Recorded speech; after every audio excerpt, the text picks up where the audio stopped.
again, we're just trying to connect the facts that we find through the research, and I didn't clarify completely in the previous video uh, fully on the word again.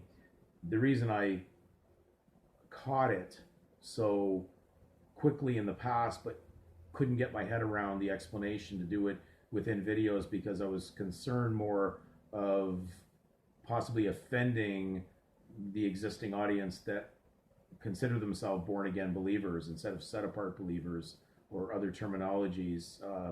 So that are more accurate. The word gain in blacks, just like the word again, is an increase in amount, degree, or value, an unforeseen surplus of output. Now, we know time, we're dealing also with it says an unforeseen instance of profitability. Interestingly, in the event, you receive the surname after birth. It's not at the time of birth, it's after acquired property. You didn't receive it really at the time of birth, your natural birth. You received it after that. That's why they register it on a later date, the assignment of that surname into the ambiguous certificate that awaits all those who want to eat from the forbidden fruit. So this is after acquired property. That's why they call it an income because you got it after, but it was received. So they're able to tax something that you didn't have at birth.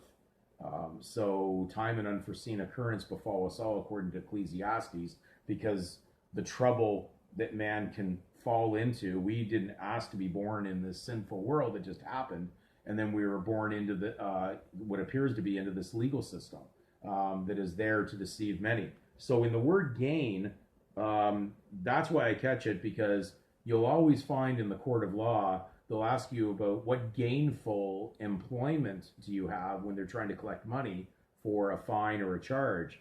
So there's that word gainful employment. Employ is a scheme of deceit. So don't get comfortable with the word employment. He's asking you, what do you gain from deceitful activity? That's what the judge is all about. He's part of the Magi Straits, of the imaginations of men who run the world of the legal for the devil. And so when we look up explanation on Matthew 6:24 that said you cannot serve God and mammon, interestingly, I'm reading out of Matthew Henry's commentary out of on the 1611 King James Bible. Not saying he's infallible. I'm just saying some of his research will come out accurate, some is not. But this is what I believe would be accurate from research. He says the application of it to the business in hand. You cannot serve God and mammon. Mammon is a Syriac word that signifies gain.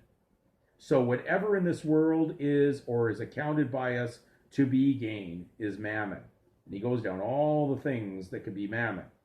But he mentions that it's part of the unity of the world's trinity and what it centers on: sensual, secular, self.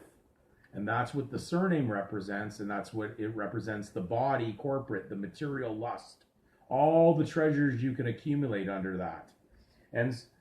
But the trick is, it isn't yours. It's not your property, and you touched it. So the gain, born again, they're actually saying that your natural birth, which is part of the creation of God, has now been born again with the gain name that they put on you. And that's why I'm saying be careful about that term, because it isn't accurate in what God's purpose was for man to return to him, and using his son bring us back to the Genesis when Jesus, of course, or Christ was there, when he had an active, of course, interest in us because he was there during our creation.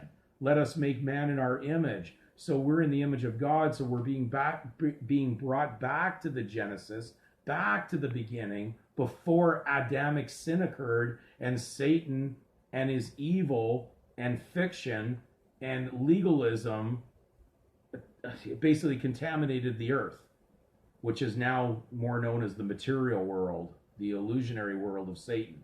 So we have to do our research in order to get these conceptions correct. True conception, not a misconception birth.